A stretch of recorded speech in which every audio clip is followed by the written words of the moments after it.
Здравствуйте, друзья! Меня зовут Вера Попова, я клинический психолог и психотерапевт. Это проект «Открытые лекции», просветительский проект, где мы с вами простыми словами говорим о сложных вещах, применимых к жизни и с опорой на науку. И здесь мы делаем с вами сразу две важные вещи. Помогаем себе расти и лучше понимать, что с нами происходит, и поддерживаем тех, кто сам этого сделать не может, потому что все донаты идут на корм для животных в приюты. Так что пока мы с вами разбираемся с собой, кому-то рядом становится теплее. А теперь я хочу спросить, бывало ли у вас такое, что перед сном вы берете телефон, чтобы просто посмотреть время, и вдруг обнаруживаете, что прошло уже 2 часа, а вы незаметно оказались в бесконечной пучине рилсов? Ну или зашли, так знаете, в онлайн-магазин, просто посмотреть какую-то одну конкретную вещь. И уже набрали корзину с вот такой вот горкой. В 10-й раз проверили, где находится посылка. Хотя прекрасно понимаете, что за последние 10-15 минут она вряд ли уже пересекла половину страны. Или автоматически открыли холодильник. Не потому что голодны, а потому что, просто мимо шли, и вам скучно, тревожно, или просто хочется, чтобы сейчас произошло что-нибудь приятное. Знакомо? Тогда добро пожаловать в клуб. И первое, что я хочу сегодня вам сказать, что сам по себе опыт, который я сейчас записала, еще не означает, что с вами что-то не так. Вы не обязательно безвольные, глупые или безнадежно испорченные современными технологиями люди.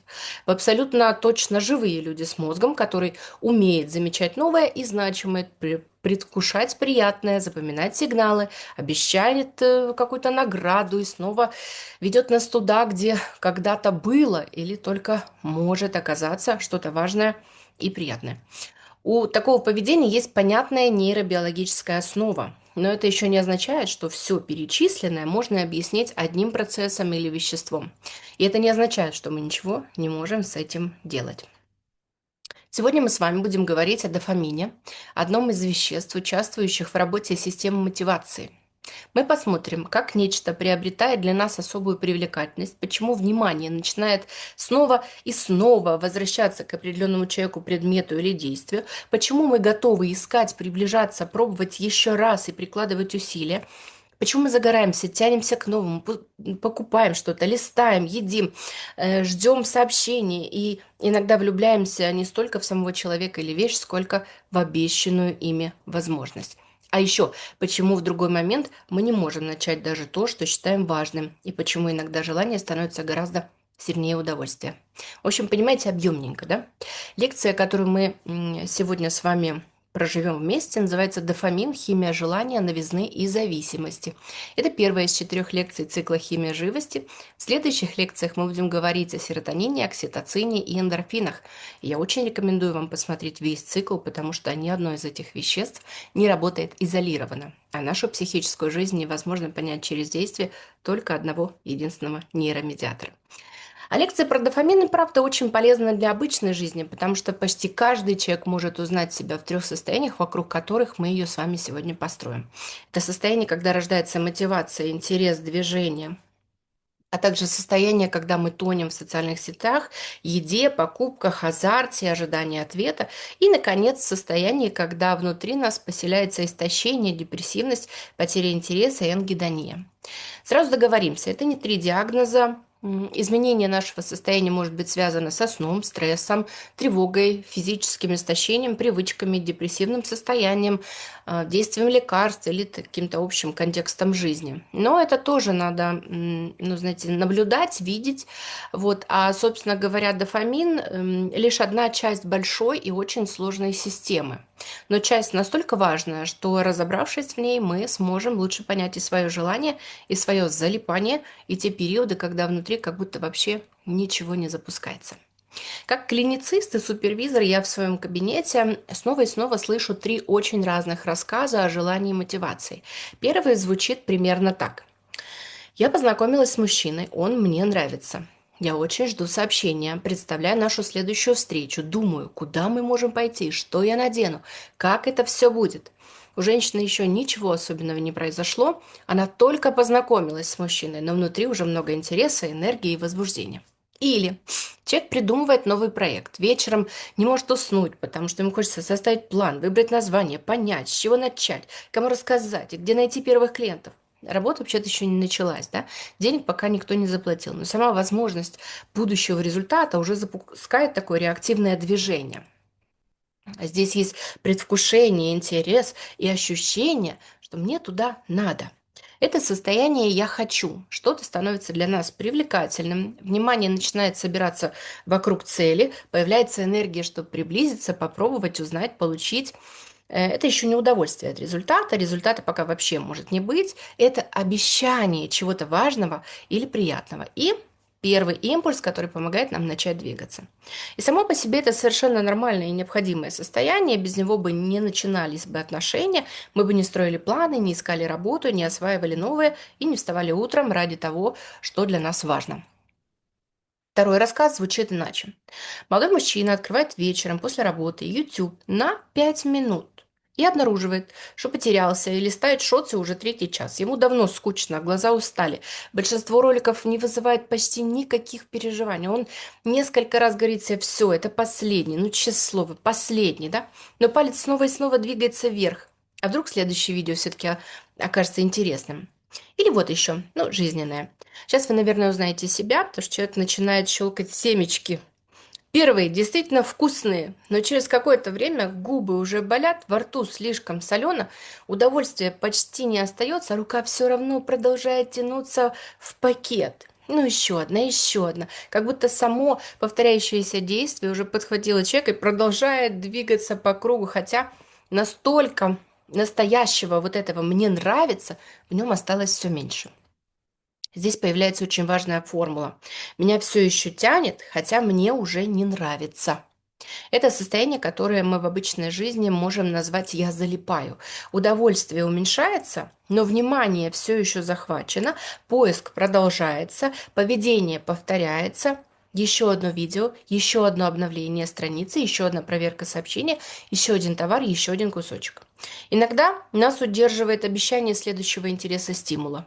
Иногда тревога и неопределенность. Иногда действие уже стало настолько автоматическим, что продолжать легче, чем остановиться. А иногда мы вообще ищем не удовольствие, а хотя бы несколько секунд освобождения от скуки, напряжения или пустоты.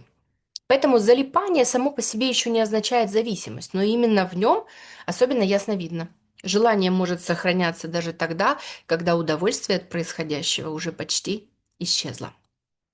И третий рассказ.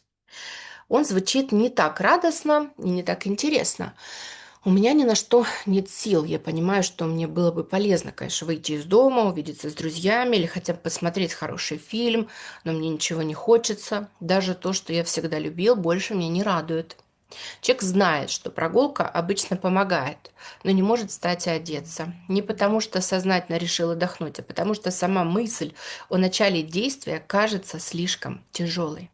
Или раньше он любил фильмы, книги и встречи с друзьями, а теперь открывает список фильмов, долго что-то туда смотрит и закрывает. Ни один вариант не вызывает даже ожидания, что сейчас может стать приятно. А иногда перед человеком стоит совсем, небольшая задача. Например, ответить на письмо, помыть чашку, записаться к врачу. Он понимает, что технически это несложно, но внутри нет сигнала, знаете, вот этого «давай». Даже маленькое действие ощущается как подъем тяжелого груза. Это состояние мы условно с вами назовем «я ничего не хочу».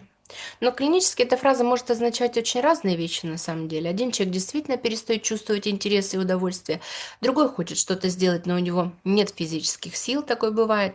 Третий получает удовольствие, когда все-таки начинает, но самостоятельно запустить действие почти не может. А четвертый способен, например, начать, но быстро истощается и не может продолжить. Поэтому отсутствие желания не обязательно лень, и не обязательно недостаток дофамина. Да? За ним могут стоять депрессивное состояние, хронический стресс, недостаток сна, соматические заболевания, пережитая утрата, действие препаратов, истощение, тревога и множество других причин. Давайте не будем категоричным. Иногда, конечно, в этом состоянии присутствует ангидония, то есть выраженное снижение интереса и способности испытывать удовольствие. А иногда человек понимает, что результат ему нужен, но усилия, необходимые для его получения, ощущаются, такими кардинально, знаете, огромными.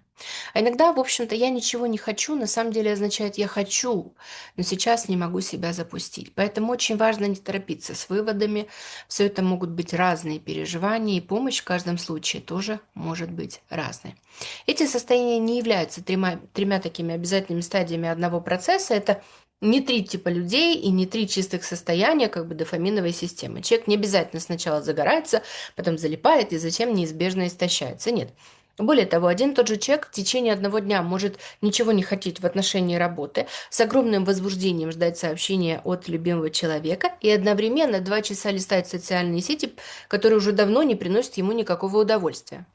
Все эти состояния подводят нас к нескольким важным вопросам. Как что-то вообще становится для нас желанным?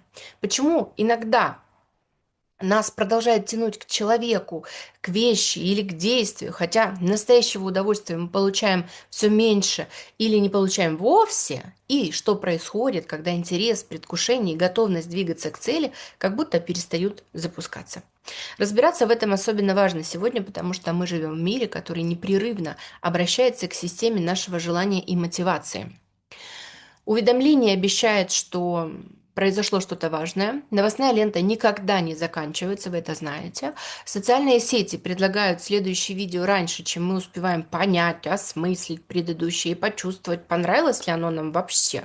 Маркетплейсы создают ощущение бесконечного выбора. То есть сообщение может прийти в любую минуту, а каждое обновление экрана потенциально содержит что-то новое, приятное, тревожное или значимое. Окружающая среда постоянно борется за наше внимание. Она предлагает нам все новые и новые стимулы, обещания, новости, покупки, впечатления и поводы проверить еще раз. И все это происходит на фоне жизни, в которой многие люди и без того, знаете, выдерживают хронический стресс, неопределенность, катастрофическую нехватку сна, эмоциональное перенапряжение. Нервная система уже перегружена, а новые стимулы, выборы, новости и поводы проверить еще раз продолжают поступать.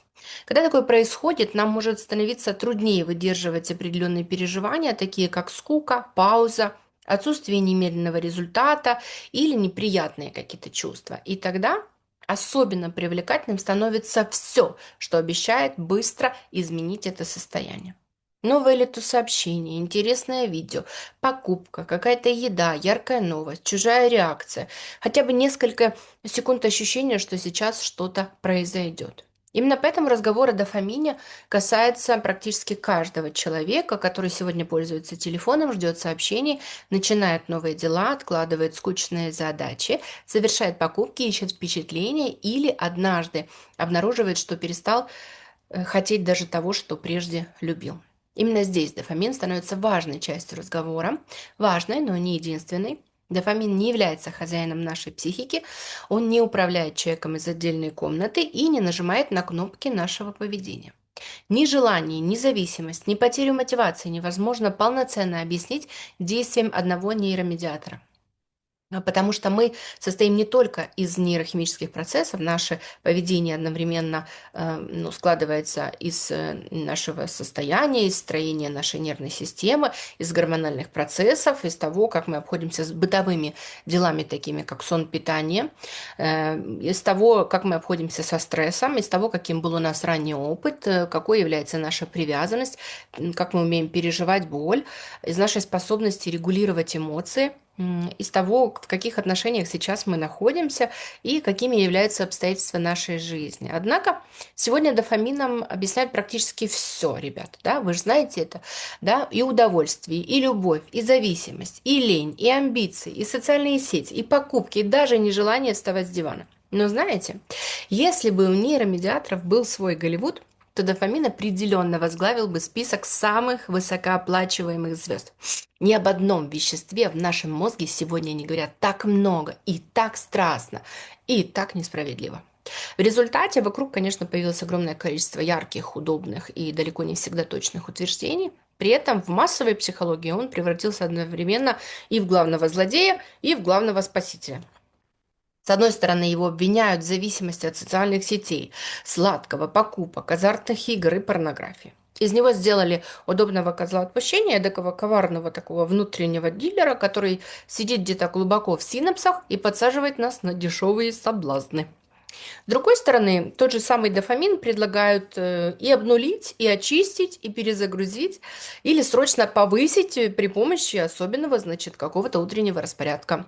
Нам с вами продают дофаминовое голодание, дофаминовое меню, дофаминовый детокс и способы якобы вернуть мозгу утраченную чувствительность. Слово дофаминовый теперь лепят практически ко всему, понимаете? Дофаминовый фитнес, дофаминовая одежда, дофаминовый интерьер, дофаминовые прыжки, дофаминовый образ жизни. Само слово не добавляет пользы, оно добавляет только, ну, такой себе вид научности, но заодно перекладывает такую вину на наш мозг, если вдруг что-то там не помогло из того, что мы пробовали, да. Но если так пойдет и дальше, конечно, скоро появится дофаминовый латте на безлактозном. Шучу. Хотя ни в чем не уверена. Но чем популярнее становится научное понятие, тем быстрее оно обрастает удобными объяснениями. Здесь очень легко перепутать участника процесса с виновником происходящего. Ведь дофамин не придумал алгоритмы ТикТока, не создавал бесконечную прокрутку, не изобретал скидки Черной пятницы и лично не ставил рядом с кассой шоколадки. Он лишь древний, невероятно красивый эволюционный механизм, который пытался помочь нам выжить в мире дефицита, оказался заперт в мире пугающего изобилия.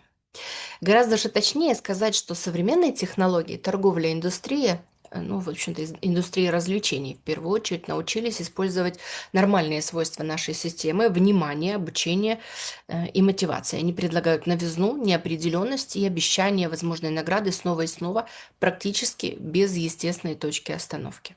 Наша уязвимость перед этим, ну, абсолютно реальна и понятна. Но это не означает, что внутри нас живет испорченная молекула, с которой необходимо бороться, и это не просто спор о правильных терминах. Когда человеку говорят, что его мозг перегрет дофамином или что он сломал дофаминовые рецепторы телефоном и сладким, он начинает воспринимать себя как поврежденного, воевать со своим телом, стыдиться желания вводить жесткие запреты, устраивать себе детоксы и голодания, которые часто не помогают понять собственное поведение, а только добавляют напряжения и чувство вины.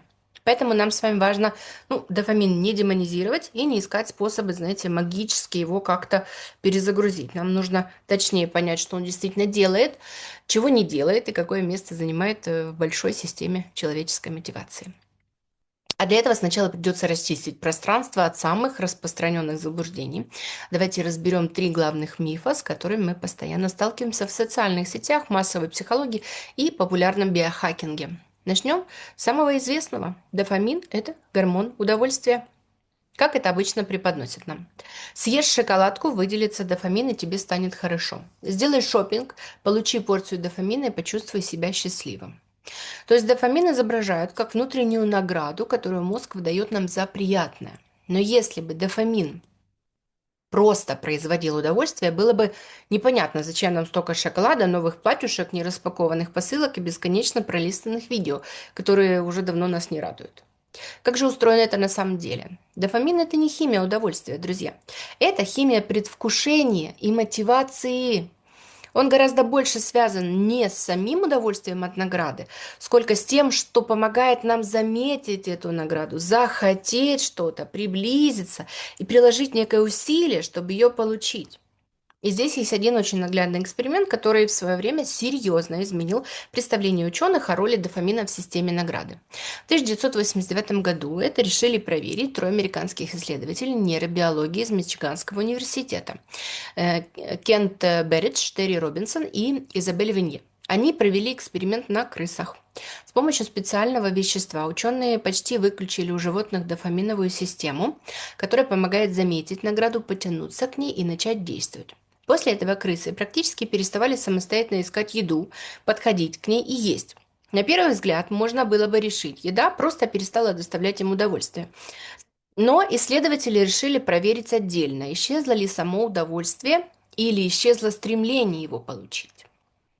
Понятно, что крысу невозможно спросить: сударыня, ну как вам сладкое, понравилось, не понравилось, на сколько баллов из 10, да? Поэтому в таких исследованиях используют специальный тест вкусовой реактивности.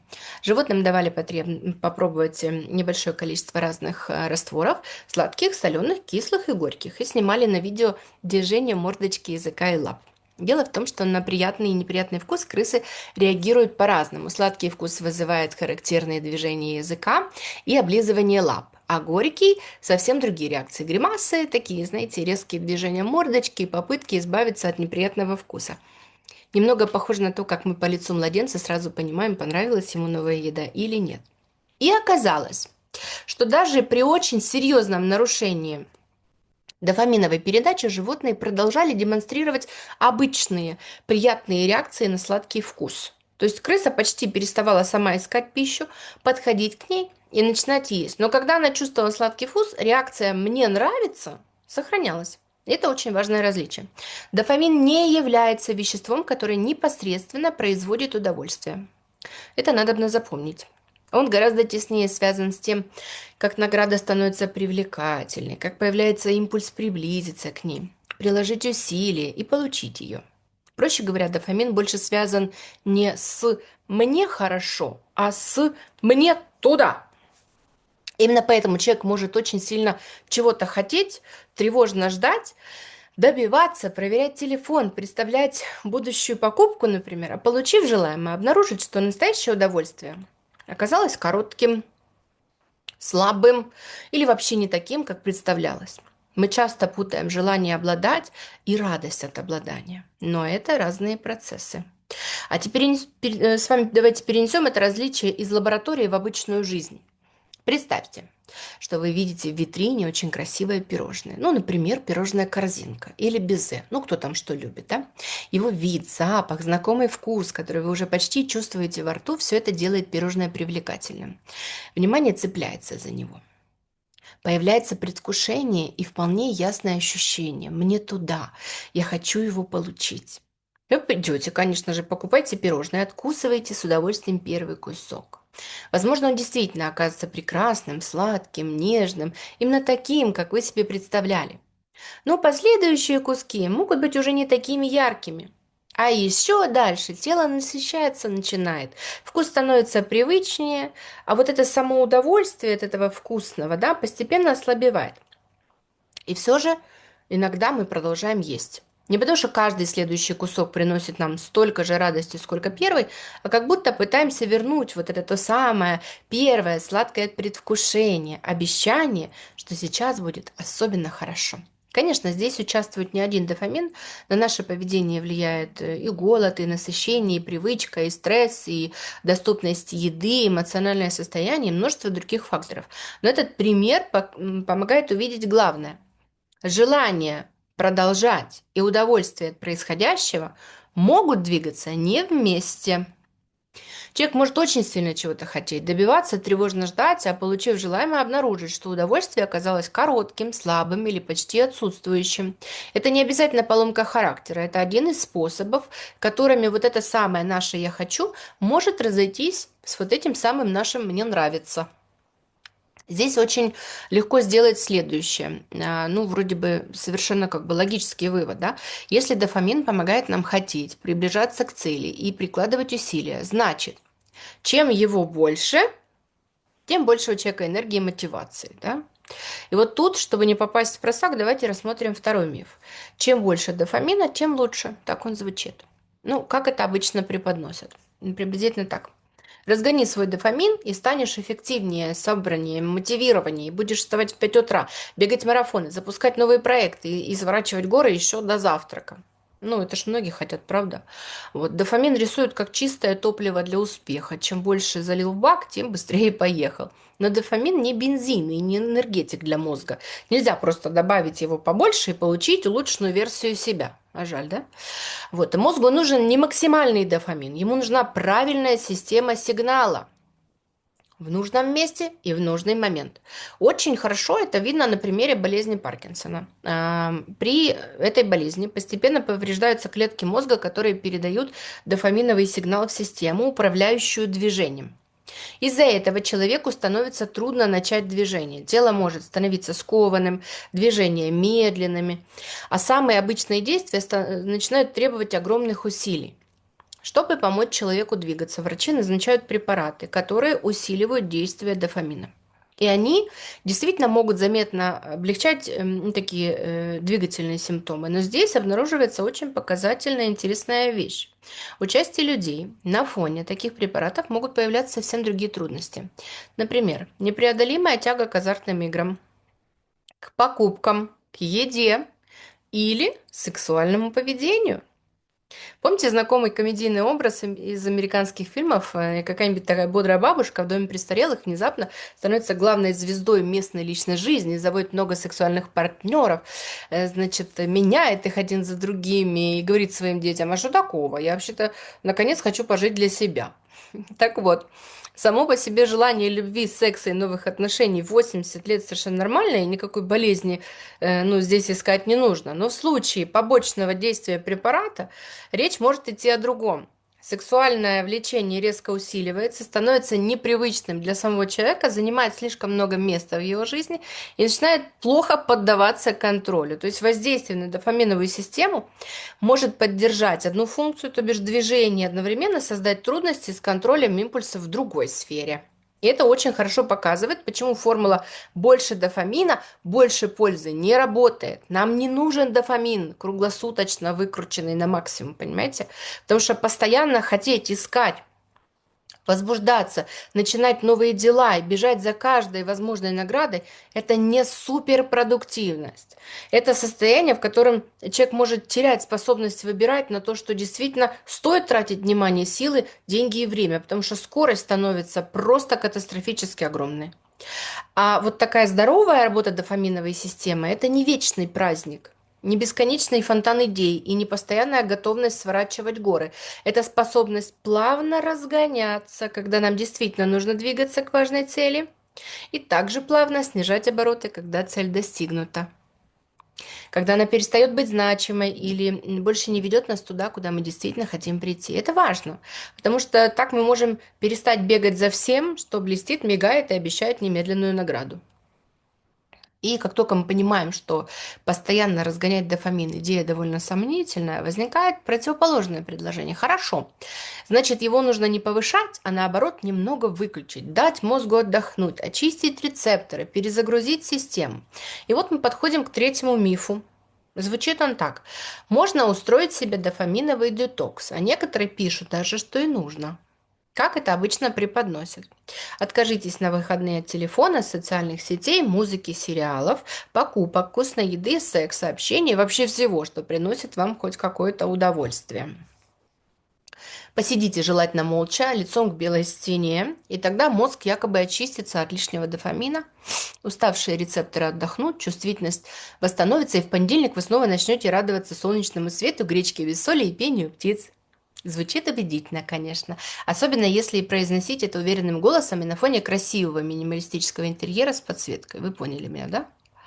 Вот. Но с научной точки зрения название дофаминовый детокс абсолютно провальное. Дофамин не является токсином, который накопился у вас в мозге из-за рилсов, шоколада и маркетплейсов. От него нельзя очиститься. И невозможно на выходные прекратить его выработку, потому что дофамин постоянно участвует в нормальной работе мозга и тела, в движении, в обучении, внимании и мотивации. Что мы хотим очищать? Гарвардская медицинская школа прямо пишет, что так называемое дофаминовое голодание имеет очень мало общего, и с голоданием, и с самим дофамином вообще. Более того, автор первоначальной идеи, американский клинический психолог Кэмерон Сепа, объяснил, что название не нужно понимать буквально. Изначально тут речь шла не об очищении мозга вовсе. Кливлендская клиника, один из крупнейших американских медицинских центров, также подчеркивает, что отказ от приятных занятий не очищает мозг от дофамина и не перезагружает рецепторы. Но за неудачным названием может скрываться вполне разумная психологическая практика. Потому что иногда действительно полезно убрать телефон, иногда полезно отключить уведомления, не заходить вечером в маркетплейсы, сделать паузу в бесконечной ленте или перестать держать сладости на расстоянии вытянутой руки. Только происходит при этом не то, что нам обещают. Мы не очищаем синапсы, не сливаем из мозга лишний дофамин и не отправляем рецепторы на выходные в санаторий. Мы делаем другую, гораздо более понятную вещь. На время убираем сигнал, который привычно запускает наше поведение. Нет уведомления, не нужно каждые 2 минуты проверять телефон. Нет приложения на первом экране. между импульсом и действием появляется хотя бы несколько лишних секунд. Нет бесконечной ленты перед глазами. Внимание перестают беспрерывно дергать предложение. Посмотри еще, проверь еще раз, а вдруг следующее окажется интересным. Да? То есть работа, это происходит не с очищением, да, самого мозга, да, а с поведением и окружающей средой. Мы замечаем, какие сигналы нас цепляют, уменьшаем, ну, как бы их количество, учимся не бросаться немедленно за каждым возникшим желанием и возвращаем себе возможность выбирать, чем мы действительно хотим заниматься. А это, друзья, один из навыков зрелой психики, кстати. Поэтому убрать телефон на вечер вполне хорошая идея. А вот называть это дофаминовым детоксом, ну, не стоит. И здесь есть еще одна очень важная вещь. Если после 2 дней без телефона человек возвращается к прежней жизни, где уведомления снова включены, приложение лежит на первом экране, а рука автоматически тянется к нему при каждой тревоге или скуке, никакой волшебной перезагрузки, как вы понимаете, что не произошло. Устойчивая перемена рождается не из героического вот этого уикенда без удовольствий, проведенного с крепкой собственной рукой воли у собственного горла. Она начинается с более трезвого понимания своего поведения и своих особенностей таким образом, чтобы не приходилось каждый раз вручную с собой бороться. Поэтому дофаминовый детокс нам не нужен, ребята. А вот паузы, границы, уменьшение автоматических триггеров и более осознанное обращение со своим вниманием очень даже могут пригодиться. Вот, хорошо. Мы освободили, значит, с вами пространство от мифов, чуть подчистили тут, да? Выяснили, что дофамин никакое не жидкое удовольствие, не запас силы воли и не вещество, от которого можно очиститься за выходные, да? Но тогда что же это такое? Дофамин – это химический сигнал. В мозге он работает прежде всего как нейромедиатор, то есть помогает нервным клеткам передавать друг другу информацию. Но я бы не представляла дофамин, знаете, как курьера, который приносит мозгу готовое письмо с надписью, значит, испытать удовольствие, срочно влюбиться или захотеть шоколадку. Скорее, дофамин похож на один из языков, которыми разные системы мозга разговаривают между собой. И смысл сообщения зависит от того, где именно прозвучал этот язык. В разных участках мозга он участвует в разных процессах. В одной системе дофамин участвует в том, как мы начинаем и поддерживаем движение. В другой – в том, как мы учимся на полученном результате. В третьем – в том, ну, как будто бы, что становится для нас важным, привлекательным и заслуживающим усилий. Поэтому дофамин невозможно перевести одним простым словом – удовольствие, желание или награда. Американский нейробиолог Джошуа Берке, профессор неврологии Калифорнийского университета в Сан-Франциско, в 2018 году старался разобраться в этом, ну, по полной, да так и назвал свою научную статью, что означает дофамин. И, как оказалось, универсального ответа на этот вопрос нет. А все потому, что дофамин не вещество, как я уже сказала, одной функции, да. Вот, и здесь, ну, на самом деле, для меня, как для психотерапевта, начинается самое интересное, потому что в терапию люди очень часто приходят с одной и той же болью.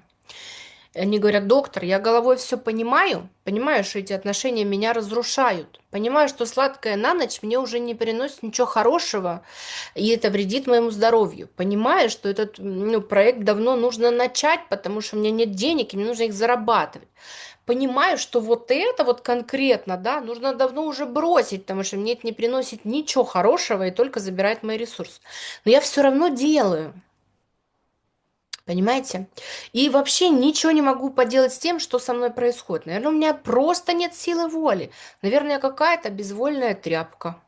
И это же действительно болезненное место, понимаете? Человек понимает последствия собственного поведения. Ни одного, ну, как бы, знаете, вот этого понимания одного недостаточно, чтобы изменить желание, чтобы остановить привычное действие или, наоборот, наконец начать делать то, что для нас важно. Но мы никогда не поймем по-настоящему, чего хочет человек, если будем смотреть только на его мысли, потому что наше поведение складывается, ну, не только из мыслей. Да? В нем одновременно участвуют и тело, и эмоции, и привычки, и прошлый опыт, и все то, что мы когда-то научились связывать с возможным удовольствием, облегчением или наградой. Поэтому можно прекрасно понимать, что, ну, как бы для нас это полезно, например, да, и все равно хотеть чего-то другого. Или понимать, что это не полезно, но продолжать хотеть этого.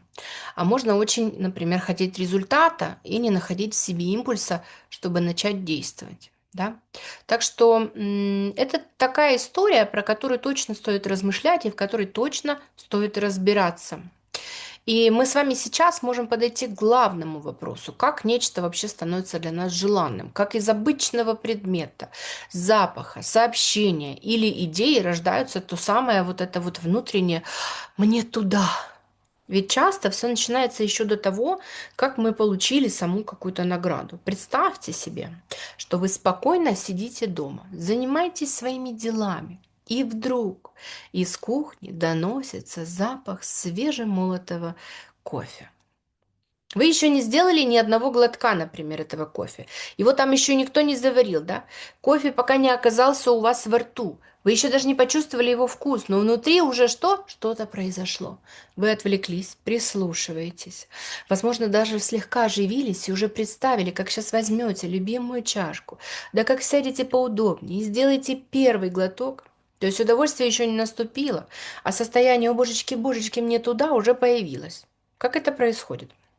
Сначала появляется какой-то знак, который наш мозг уже научился с этим знаком связывать. Да? Вот, например, запах кофе, загоревшийся экран телефона, знакомая вывеска кондитерской, имя определенного человека на экране. Но сам по себе запах – это просто запах, звук уведомления – просто звук, имя на экране – просто несколько букв.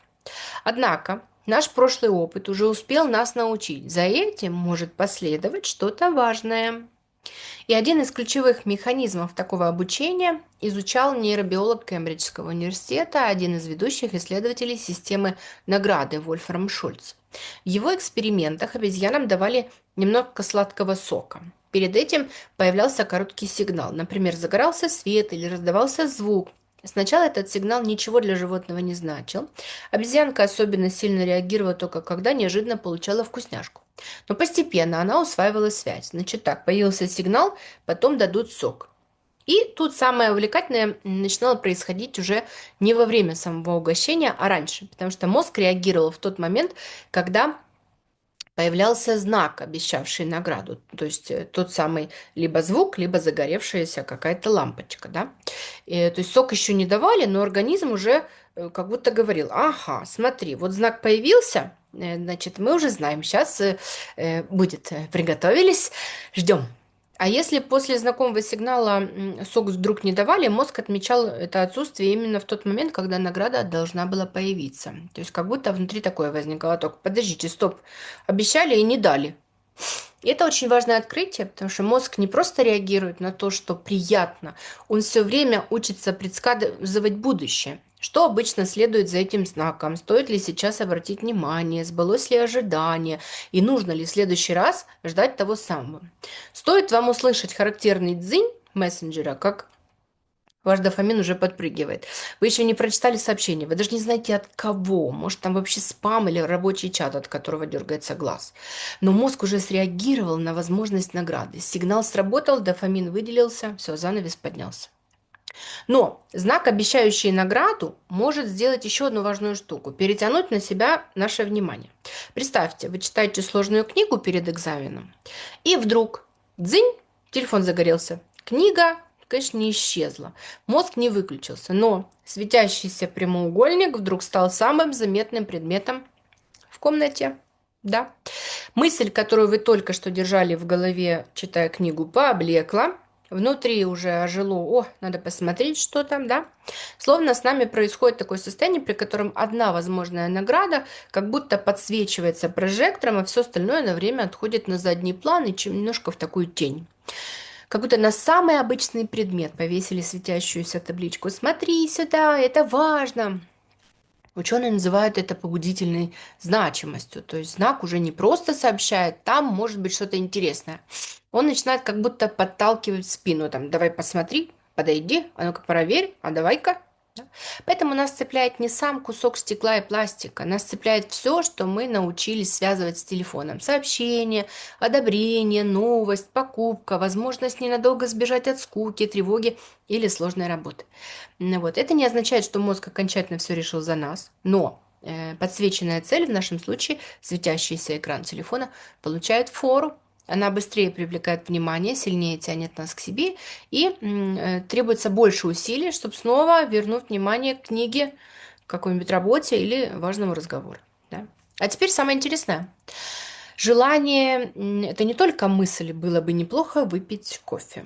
Когда нечто становится для нас особенно важным и притягательным, желание часто начинает ощущаться телом.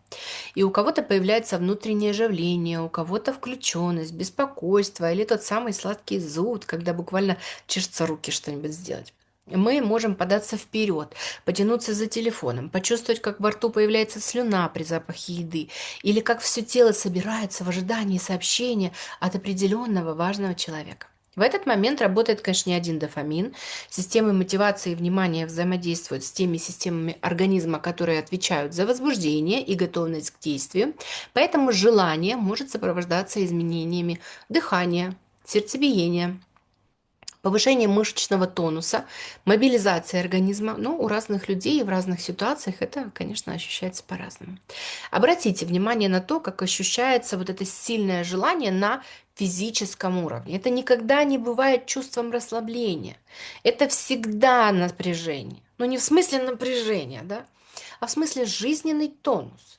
В теле появляется легкий дефицит, зуд, беспокойство. Вас буквально начинает физически тянуть к объекту желания, что бы это ни было. Почему? Потому что дофамин перевел ваше тело в особый режим. Я буду условно называть это режим охоты. Не в научном смысле, конечно, да. Просто тело уже не отдыхает, понимаете. Оно неравнодушно наблюдает за происходящим. Оно как будто собирается вокруг найденной цели. Мозг словно говорит: так, цель найдена, поднять паруса, запустить двигатель, отдать швартовый, взять курс на цель.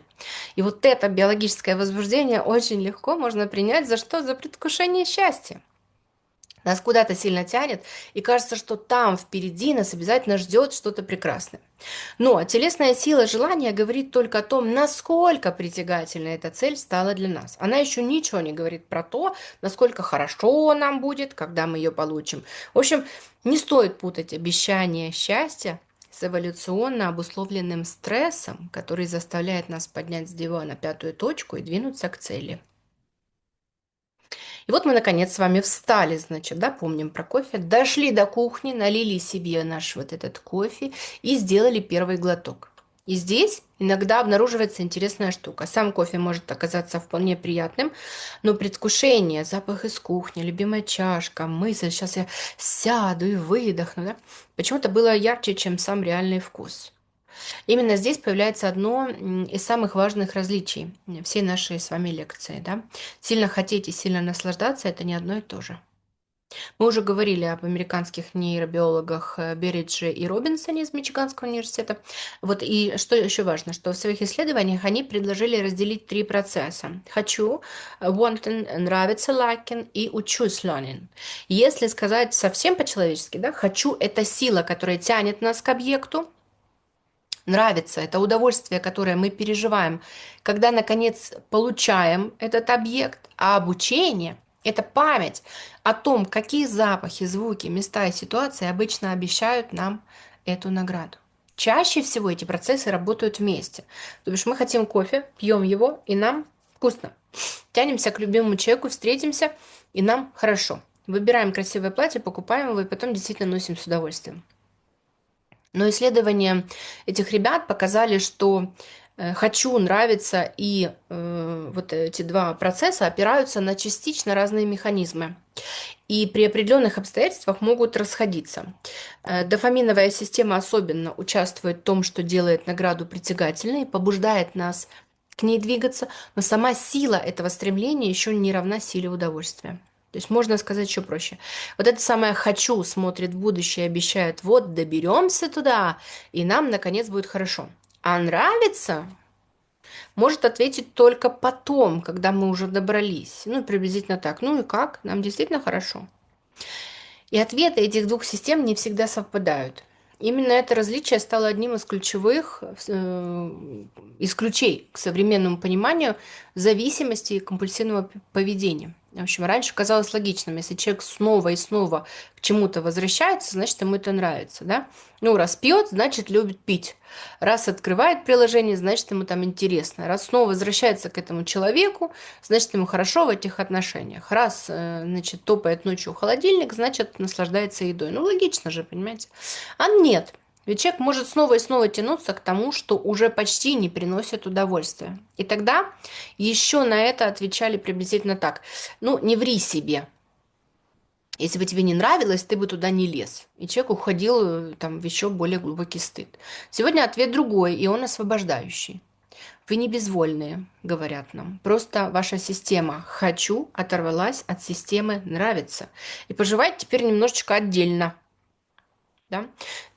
Поэтому система «хочу» может сохранять огромную силу, даже когда нравится, постепенно ослабевает. В модели зависимости Берриджа и Робинсона особенно важны именно такие состояния. Связанные с наградой знаки продолжают вызывать мощную тягу, хотя удовольствие от самой награды не усиливается, а иногда идет на спад. Психотерапевт на сессии может слышать один и тот же крик. Я не понимаю, почему я снова это делаю. Мне уже давно не в кайф. Мне после этого плохо. Но все равно туда тянет. Почему я такой безвольный? Если совсем просто. Хочу – это сила, которая тянет нас к объекту. А нравится – это удовольствие, которое получаем мы, когда вот, в общем-то, этот объект приобрели. Это два разных процесса. Именно поэтому они могут разойтись. Сильная тяга еще не доказывает, что человеку хорошо. Если вы к чему-то тянетесь, это не значит, что вам там по кайфу, да? Это, ну, как бы, и это не доказывает, что вы хотите этого всей своей личностью. И также эта сильная тяга не означает, что полученное обязательно вам принесет удовольствие, ну или пользу, да? Вот давайте посмотрим, как это может выглядеть в обычной жизни, и прямо и без обиняков сейчас, да? Например, бывает секс без близости и радости, да? Случается сильное, зудящее возбуждение, тяга к определенному партнеру, хочется приблизиться, инициировать встречу. Дофамин заставил человека побежать за обещанием, а в процессе, ну или сразу, пустота. Холодно, механически, ничего внутри, удовлетворение, в общем-то, так и не пришло. Разрядка есть, а удовольствия нет. Или, например, покупки, которые пылятся в шкафу. То есть тот самый момент на маркетплейсе, когда у человека вот такой внутри, знаете, это, мне срочно это надо, без этого сейчас вот мы не сможем жить, да? Купили, принесли домой, распаковали, и все, магия испарилась. Вещь висит на вешалке, шкаф тошнит от количества содержимого, но покупкой никто не пользуется. Вам нравится не столько результат, сколько сама охота. А еще еда, например, которая стала безвкусной. Вот заказали мы пиццу, например. Первый кусок прекрасен, второй да, еще, на третьем уже начинается сытость, но рука тянется за четвертым, потом за пятым, почти не чувствуется вкуса, уже появилась тяжесть, а остановиться все еще трудно. Система «хочу» продолжает крутить педали, а система «нравится» давно ушла спать. И вот здесь очень важно, ну, не объявить само желание врагом, потому что желание – это нормальная и необходимая сила, которая вообще двигает нас к жизни. Без него бы мы не вставали бы утром, не искали бы еду, не тянулись бы к людям, не начинали бы новые дела, не создавали бы ничего сложного и не зарабатывали бы деньги. Желание – это то, что делает нас живым. Проблема не в том, что мы чего-то хотим. Проблема может возникать тогда, когда сила желания заслоняет от нас вопрос – что именно мы пытаемся через это желание получить? И получаем ли мы это на самом деле? Поэтому сильное желание – это еще не доказательство будущего счастья, друзья. Иногда оно говорит только о том, насколько ярко перед нами сейчас горит обещание. Мгм. Да. Ну вот что, мы уже увидели, что желание питается не только самой наградой, но и тем, что ее предвещает. Ну, и есть очень простой способ усилить эту тягу, конечно же. Это новизна. Очень актуальная тема. Да? Новый человек, новое место, новое платье, новый проект, новое сообщение. Содержание, которого мы еще не знаем. Иногда даже вот этого самого ощущения, я не знаю, что там, уже достаточно, чтобы внимание проснулось и потянулось в эту сторону. У мозга есть одна древняя привычка замечать новое во что бы то ни стало. Не обязательно сразу любить, да? не обязательно считать хорошим, но заметить и посмотреть внимательно. Это, значит, не каприз и не слабость характера. Это такая штука, которая досталась нам от предков. Почему? Потому что человеку, который жил 10 тысяч лет назад, незнакомый след или новая тропа могли обещать что угодно. Но в любом случае это означало: остановись, посмотри, здесь может быть что-то важное, потому что новое могло, конечно, быть и опасным, но могло быть и едой, и шансом на что-то хорошее.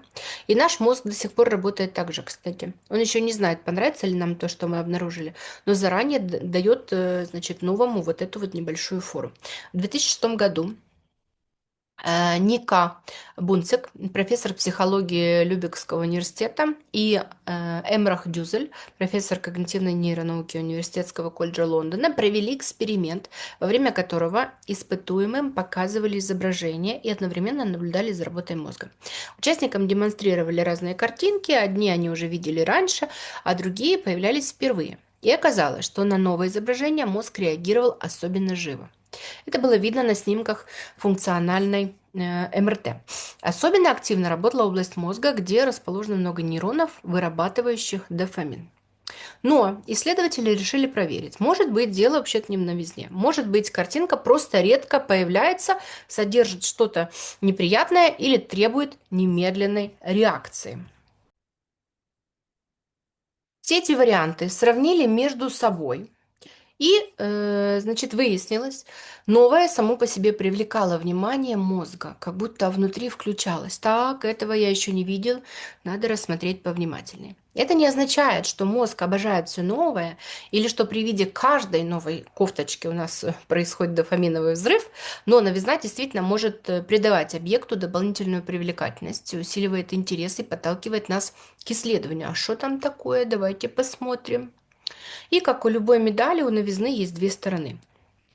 Первая сторона прекрасная, новое оживляет. Новый проект, новая книга, новое место, новый человек, новый курс, новая идея. Внутри как будто что-то просыпается, появляется энергия, любопытство, азарт, желание пробовать и учиться. Без интереса к новому мы бы не исследовали мир, не осваивали незнакомое и не начинали бы ничего, чего прежде не умели. Но есть и вторая сторона. Новое довольно быстро перестает быть новым. В экспериментах видно, что реакция дофаминовой системы на новый нейтральный объект может постепенно ослабевать по мере того, как объект становится знакомым. Поэтому новизна прекрасно помогает начать, но она не обязана нести нас на себе всю дорогу. Вот человек покупает новый курс, да? Что там, красивый личный кабинет, новые тетрадки, первые лекции, все невероятно интересно. Но через несколько недель начинается обычная работа. Надо читать, повторять, делать одно и то же, возвращаться к сложным местам. Тьфу! И эта энергия, которая была в начале, ну, куда-то что, исчезает, да? И человек говорит: все, да, вот, например, решено, с понедельника начинаю новую жизнь. Такое, наверное, конечно, было у очень многих, да, и понеслась душа в рай. Новый режим питания, новый ежедневник, новая форма для спортзала, а кроссовочки, новая прекрасная версия себя, которая теперь совершенно точно будет вставать в 7 утра. И первые дни действительно могут быть очень вдохновляющими и возбужденными. А потом новая жизнь становится просто жизнью, ребята. И ей уже нужны не только вдохновение и новизна, но и ритм, привычки, смысл и способность выдерживать обычные дни, в которых ничего особенного не сверкает. Да? То же самое происходит с приобретениями. Первые дни новая вещь кажется особенной, да, всегда. Потом она становится частью жилища, мозг перестает каждый раз устраивать в ее честь праздничный салют. Не потому, что у человека закончился дофамин, и не потому, что он ленивый, безвольный, или опять все бросил, или обесценил. Просто новизна сделала свое дело, помогла загореться. А продолжение требует же совсем других опор. Новизна хорошо дает искру, но она не обязана поддерживать огонь бесконечно, понимаете? И современный мир очень хорошо понял эту нашу особенность. Если одна новая вещь перестает нас цеплять, можно немедленно показать следующую. Потом еще одну и еще одну. Ну вот и здесь, конечно, здоровый интерес к новому постепенно может превращаться в бесконечную охоту. А вот, пожалуй, нигде разница между первой искрой и продолжением не переживается вот так остро, как в отношениях. Потому что вначале все новое. Новый человек, новые разговоры, новые прикосновения, новые запахи, новые руки, новые интересные какие-нибудь, знаете, впечатления. И огромный кусок неизвестности. Напишет, не напишет, что он обо мне думает, как пройдет следующая встреча. Во что вообще все это превратится? Каждое сообщение может ощущаться как какое-то маленькое событие. Телефон загорелся, и внутри уже это он. В этот период нас притягивает не только сам человек, нас притягивает еще и пространство неизвестного будущего, которое разворачивается перед нами. Вот это вот, знаете, а что будет дальше? В 2005 году социальный психолог Артур Аарон, биологический антрополог Хелен Фишер и нейробиолог Люси Браун и их коллеги исследовали людей, находившихся в состоянии ранней сильной влюбленности. Удалось заметить, что при виде любимого человека особенно активно включается область мозга, связанная с наградой и мотивацией. Это исследование, конечно, не доказывает, что яркость влюбленности создает одна новизна. Здесь одновременно работает там влечение, сосредоточенность на человеке, ожидание и неизвестность. Вот, и также не доказывает, что начало отношений часто переживается не как спокойная симпатия, вот, а как мощное внутреннее движение к одному конкретному человеку. Но постепенно человек становится знакомым, да, со временем. Мы уже знаем, как он смеется, что заказывает в ресторане, как сердится, и что означает вот это его короткое «да нормально». Вот, сообщение от него больше не является полной неожиданностью. Каждая встреча уже не открывает новый континент. И у некоторых людей именно в этот момент внутри появляется тревога. Что-то произошло. Уже не так ярко. Наверное, я разлюбила. Может, он вообще не моя судьба. Иногда чувства действительно, конечно, заканчиваются, такое тоже бывает, но само по себе уменьшение вот этой первоначальной остроты еще не доказывает, что любовь исчезла. Оно может означать, что закончилась фаза постоянной новизны, и отношения переходят в другое состояние, более знакомое, устойчивое и предсказуемое. И это не обязательно состояние похуже. Длительная любовь не становится бесцветной, да? Она просто может звучать иначе. Вначале это наше «Господи, что же будет дальше?» А спустя годы я знаю, кто ты, и продолжаю выбирать быть рядом с тобой. Вот, но есть и другая история. Иногда человек притягивает не столько отношения, но и само состояние начала. Вот эта погоня, неизвестность, ожидание, эмоциональные качели, постоянное внутреннее, что там за поворотом. Вот как только отношения становятся спокойными и понятными, возникает что? Скука. И снова хочется начать сначала, но уже с кем-то другим. Вот. Объяснять, конечно, только дофамином это было бы слишком просто. За такой погоней, за новизной могут стоять там привычные сценарии отношений, страх настоящей близости, например, потребность в сильных переживаниях, вот, или опыт в котором рядом с любовью всегда было, например, беспокойство. Вот. А еще может быть страх или напряжение. И спокойствие теперь может не опознаваться как любовь. Да? Сюда история, конечно, и жизни человека относится, и стиль привязанности, и развитость психики, да, и способность выдерживать определенные процессы в долгую. Вот почему спокойные отношения могут ощущаться как что-то не то. Да? Отдельная история – это ожидание ответа. То есть пока сообщение не пришло, неизвестность продолжает удерживать ваше внимание. Ну, что, вдруг сейчас, да? Почему молчит? Что это значило? Иногда человек, который отвечает редко и непредсказуемо, занимает в голове гораздо больше места, чем тот, кто спокойно и ясно присутствует рядом. Не обязательно, потому что он прекрасный, просто рядом с ним остается больше неизвестности. Новизна действительно делает отношения яркими, но первая вспышка еще не мера их глубины. Это надо понимать. И спокойствие, которое постепенно приходит на место этой вспышки, не всегда означает потерю, друзья. Иногда это не конец любви, а момент, когда искра перестает ослеплять и становится видно, есть ли между людьми настоящий огонь, теплый, спокойный. Потому что не всякая искра превращается в огонь, который может питать, но и огонь не обязан все время выглядеть как искра. Да. Ну и, конечно, новизна дает нам вот эту вспышку. Но что происходит, если человек начинает искать следующую вспышку снова и снова, а уже не столько ради удовольствия, сколько ради быстрого изменения своего состояния? Вот, и здесь мы с вами подходим к теме зависимости и компульсивного поведения, о которых ну, не могли не поговорить в связи с темой дофамина. Нам сразу с вами важно сказать, любовь к покупкам, привычка проверять телефон и клиническая зависимость – это не одно и то же, друзья, потому что зависимость гораздо сложнее, но один и тот же простой круг действительно может участвовать и в обычных привычках, и в поведении, которое постепенно выходит из-под контроля. Если совсем упростить, выглядит это приблизительно так. Сначала появляется триггер, то, что запускает тягу. Какая-нибудь скука, усталость, одиночество, ссора, уведомление на экране, запах еды.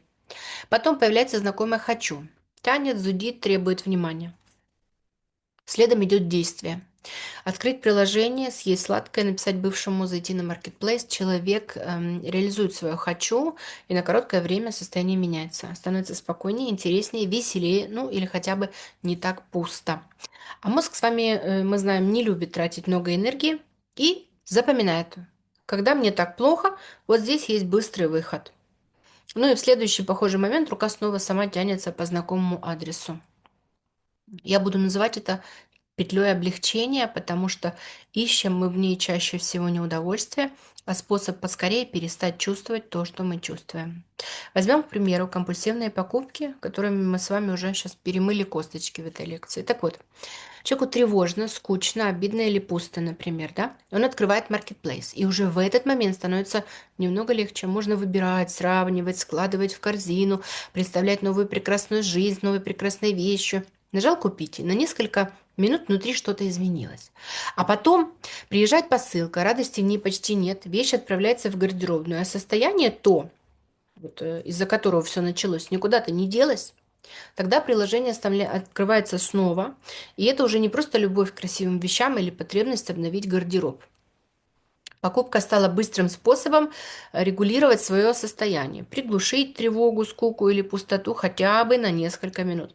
Особенно цепким этот круг может становиться тогда, когда награда непредсказуема. То ли будет что-то интересное, то ли нет.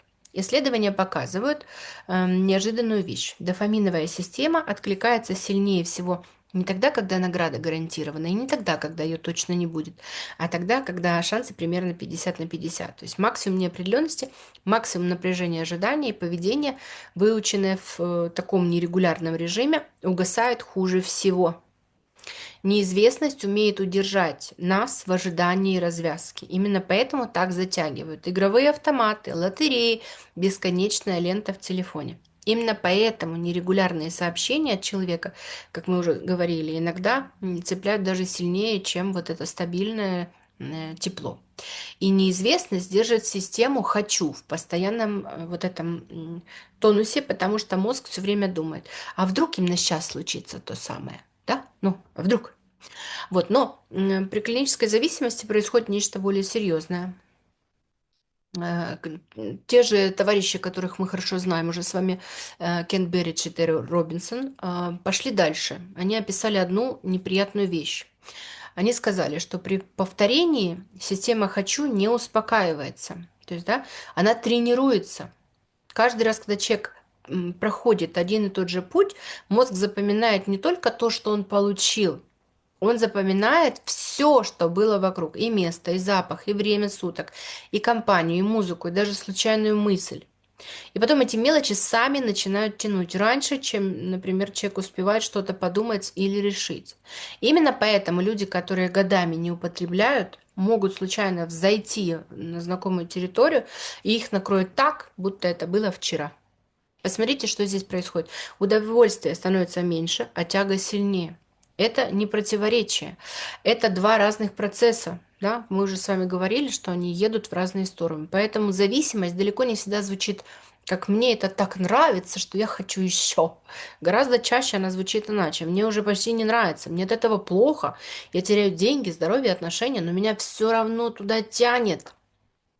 Скажу честно, лучше всего это изучено, конечно, на тяжелых клинических зависимостях. Работает ли этот механизм точно так же с телефоном, покупками и едой, ученые пока спорят, но сам разрыв между «хочу» и «нравится» нам с вами виден невооруженным глазом. Поэтому зависимость далеко не всегда выглядит, как «мне это очень приятно, я хочу еще и еще». Она выглядит скорее «мне уже почти нехорошо».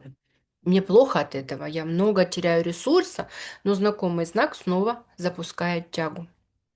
Поэтому фраза «просто перестань» часто не работает.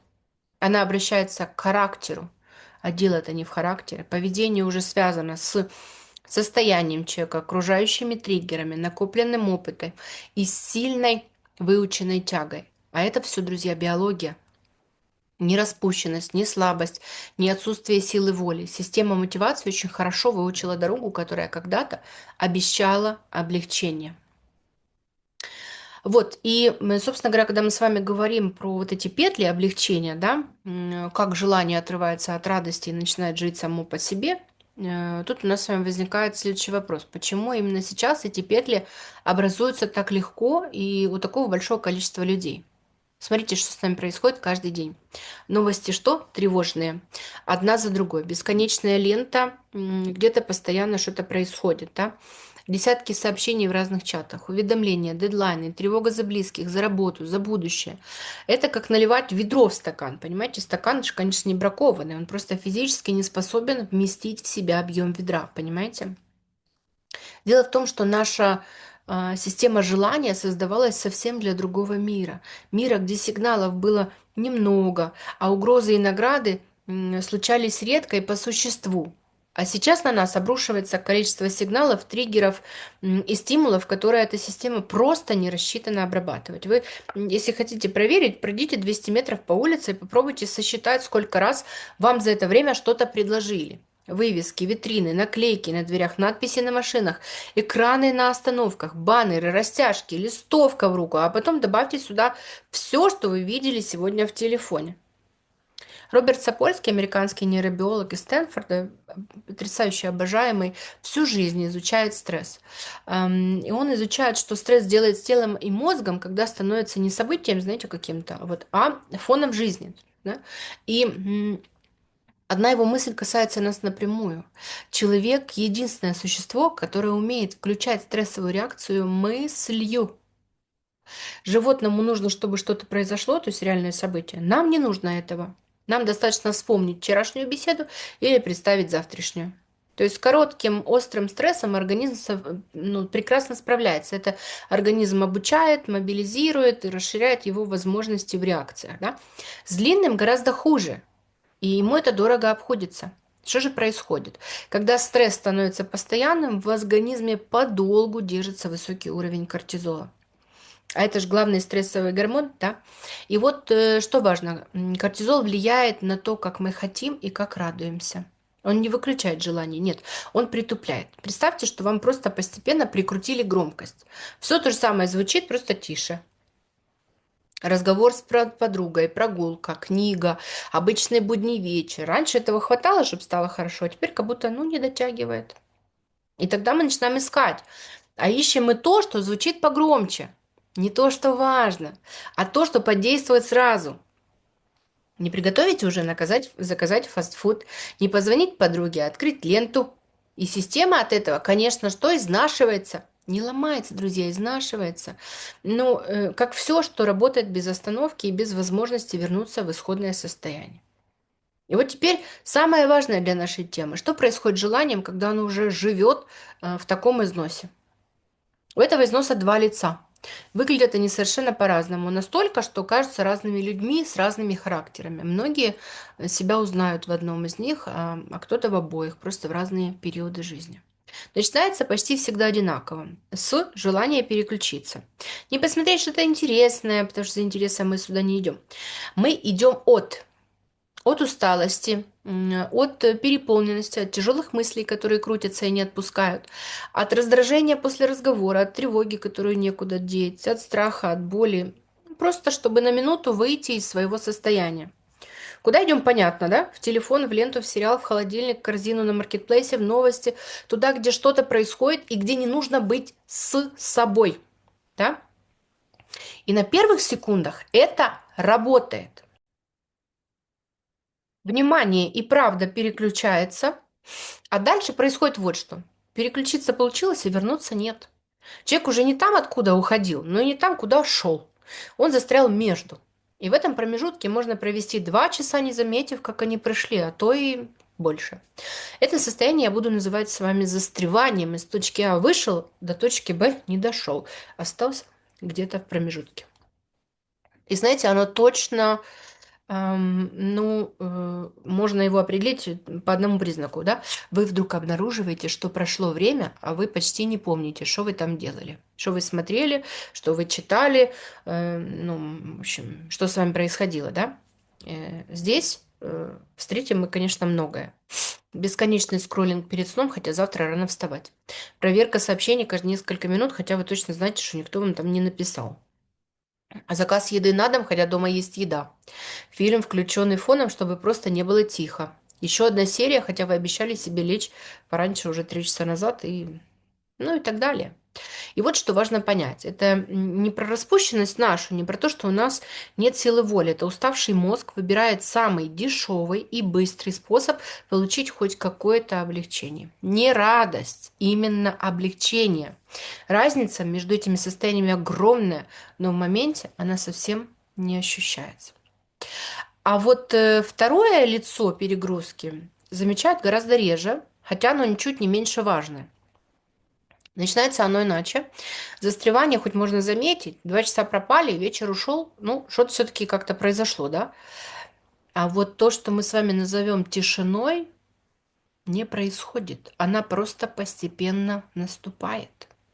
И первым пропадает не удовольствие.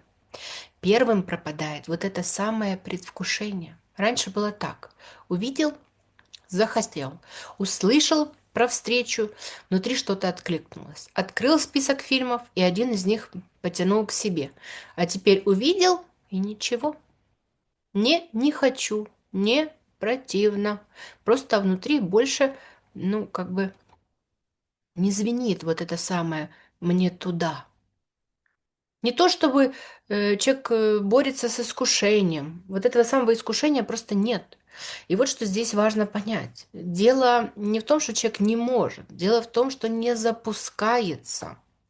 Он может прекрасно знать, что прогулка помогает. Помнить, что с этой, ну, как бы, подругой всегда было хорошо. Понимать, что фильм, который он давно хотел посмотреть, наверняка ему понравится. Знание есть, памяти о хорошем сколько угодно. Нет только импульса, который поднимает с места. Поэтому изнутри это часто ощущается даже не как страдание, скорее как ровность. Ничего не болит, ни с чем не борешься, просто все стало примерно одинаковым. И суббота, и вторник, и любимая еда, и, ну, как бы, и любая другая история. Это состояние вот тишины, не потому что, правда, внутри пусто, а потому что внутри больше ничего не отзывается. И узнается оно по одному очень такому честному признаку. Вы соглашаетесь на встречу, и чувствуете облегчение, когда ее отменяют. Знакомо? Вот здесь мы с вами тоже можем многое узнать. Любимая еда не радует, как раньше. Встреча с друзьями, которые очень ждали, теперь скорее утомляет, чем греет. Идея на выходных не вызывает ничего, кроме «ну ладно, наверное». Открываете список чего-то, что любите, долго смотрите и закрываете, потому что просто выбрать не можете, ничего не отзывается, ничего не цепляется. В психологии это состояние называется ангидонией. И очень важно отличать ее от лени и простой усталости, потому что усталость – это «я хочу, но нет сил», а вот эта самая тишина – это у меня даже не появляется желание хотеть. Это тоже разные вещи, и обращаться с этим нужно тоже по-разному. Застревание и тишина выглядят, правда, как два разных характера, как будто есть люди, которые не могут оторваться, и люди, которым ну, ничего не надо. На самом деле это не два разных человека, это одна и та же перегруженная система, просто в разных состояниях. Давайте представим такой советский телевизор. У кого-то он стоял дома, кто-то видел такой бабушки. Каналов тогда было немного, и переключали их ну, вручную ручкой, да. И вот пока ты крутишь эту ручку между каналами, на экране возникает вот эта рябь. Черно-белая, дрожащая, бегущая куда-то в бок. И шипение ровное, ни на что не похожее, от которого через минуту начинает ныть немножко, знаете, в голове. Обратите внимание на саму рябь. Это ведь не канал, это то, что показывает телевизор, когда один канал ушел, а другой еще не поймался. Изображение есть, звук есть, что-то на экране все время движется, а смотреть не на что. Вот это и есть застревание. Человек вышел из одного состояния, не пришел ни в какое другое, а внутри у него ровно такая же рябь. Что-то мелькает, время идет, а содержания нет. А если телевизор работал слишком долго без выключения, он мог и вовсе перестать показывать. Экран гас, ни картинки, ни ряби, ни шипения. Вот это и есть тишина. И это не два разных прибора, это один и тот же телевизор, просто в разных стадиях износа. Это, мне кажется, очень важно сказать вслух, потому что если вы знаете, ну, как бы себя хотя бы в одном из этих состояний, то стоит быть к себе внимательнее, потому что если вы обнаруживаете себя в застревании, вы не бесхарактерный, который не умеет себя контролировать, а если вам знакома тишина, это не значит, что с вами что-то фундаментально не так, и что вы разучились радоваться жизни навсегда. И то, и другое значит одно. Ваша система какое-то время была слишком перегружена, и сейчас ей нужна не сила воли, а бережность и время, чтобы снова начать откликаться. И отдельно. Если состояние, когда ничего не хочется и ничего не радует, держится больше 2 недель подряд, если к нему добавились нарушения сна, изменение аппетита или ощущение, что все бессмысленно, это уже не тема для самонаблюдения. Друзья, я вас очень прошу, это повод дойти до врача или психотерапевта, не потому что с вами что-то случилось, вы какой-то неправильный, а потому что некоторые состояния не проходят просто от того, что вы становитесь бережны к себе. Им нужна профессиональная помощь. Вот. Ну и что вам хочу сказать. Мы, конечно, сегодня много говорили об очень сложных процессах, и почти уверена я, что где-то здесь каждый из вас себя узнал. Может быть, и в примере с телефона, может быть, в покупках, может быть, в примере про отношения, про еду, про секс, а может быть, наоборот, в этой самой тишине это узнавание было особенно непростым. А может случиться и так, что вы узнали себя сразу в нескольких процессах, и это тоже нормально. Мне очень хочется, чтобы вы прямо сейчас сделали одну простую вещь. Вот не начали срочным образом составлять список, как себя исправить. Я бы очень хотела, чтобы вы для начала просто себя заметили. Все, что мы сегодня разбирали, это не история про силу воли, и не история про то, что с нами как-то что-то не так. Это история про то, как устроен человеческий мозг. Вот, а он не сломан, он просто живет в мире, для которого был не рассчитан. И уж точно все это не про гормон удовольствия. Помните, с чего мы начинали? Вот дофамин не выдает нам счастья за хорошее поведение, он зарождает импульс к действию. А вот куда именно двигаться и стоит ли туда идти, это уже задача, которую нужно решить нам. Что из этого можно унести с собой в обычную жизнь? Ну, как вы понимаете, никаких техник я вам не дам волшебных, да? Ну, нет, подождите, вы же там не выключаете видео, да? Я думаю, вы понимаете, почему. Чистить и перезагружать нам нечего. Но кое-что нам, правда, подвластно. Мы вполне можем немного разгрузить среду, в которой, в общем-то, мы живем, и все это с нами происходит. Расчистить свое виртуальное пространство от чатов и пабликов, которые постоянно дергают. Думаю, читать и смотреть стоит то, что нас развивает и делает жизнь легче и свободнее, а не тревожнее и напряженнее. Стоит попробовать присматривать за тем, когда и в каком объеме вы потребляете. Ну и самое главное, что. Вот, а когда вас будет сильно тянуть к чему-то, попробуйте не бросаться сразу, а чуть-чуть подождать. Тяга не бесконечна, она поднимается и, конечно, спадает, часто за несколько минут. И если не кинуться за ней в первую секунду, она нередко уходит сама, так вы сохраните точно какие-то ресурсы и процессы. И если вы, наоборот, давно ничего не хотите, не судите себя, пожалуйста, и не заставляйте просто взять себя в руки. В уставшей системе нужно бережное время, а не новые команды и жесткость. Да? Вот. Не поднимайте планку, опускайте. Не нужно заставлять себя пойти гулять, попробуйте для начала хотя бы обуться. В этом состоянии тяжело не просто что-то сделать, а тяжело начать. Вот. А обнаружив, что вас что-то давно не радует, но тянет по-прежнему, постарайтесь не стыдиться.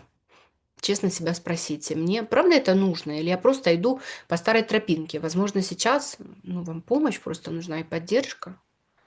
Вот когда я писала эту лекцию, я ставила перед собой одну задачу – рассказать вам, как все это устроено. Не для того, чтобы вы почувствовали себя виноватыми, а для того, чтобы вы сняли с себя часть этой вины. И что в следующий раз, когда рука снова потянется у вас к телефону в 3 часа ночи, или когда вы поймаете себя на мне, ну, ничего не хочется, или внутри появится, такое ощущение, что я не слабая, и не со мной что-то не так. А что-то вроде, это просто моя система желания сейчас так работает. Это можно понять, и с этим можно как-то бережно обойтись. Вот, и мне кажется, что мы с вами к этому сегодня пришли, к концу лекции. Спасибо, что дослушали до этого места. Это тоже требует сил, особенно если тема затрагивала вас лично. И если эта лекция вам что-то дала, верните это дальше. Самое простое, вы можете поставить лайк, написать пару слов о том, что вас зацепило, Это поможет лекции найти тех, кому она тоже очень нужна. А если захочется поддержать проект, под видео есть банка, куда можно отправить любую посильную сумму, даже если это будет 5 гривен. Все это идет на корм для животных, в приюты, как я и говорила. Мне кажется, это очень важно, когда мы можем в темные времена делать светлые дела. Ну вот, берегите себя, дорогие мои. До встречи на лекции про серотонин.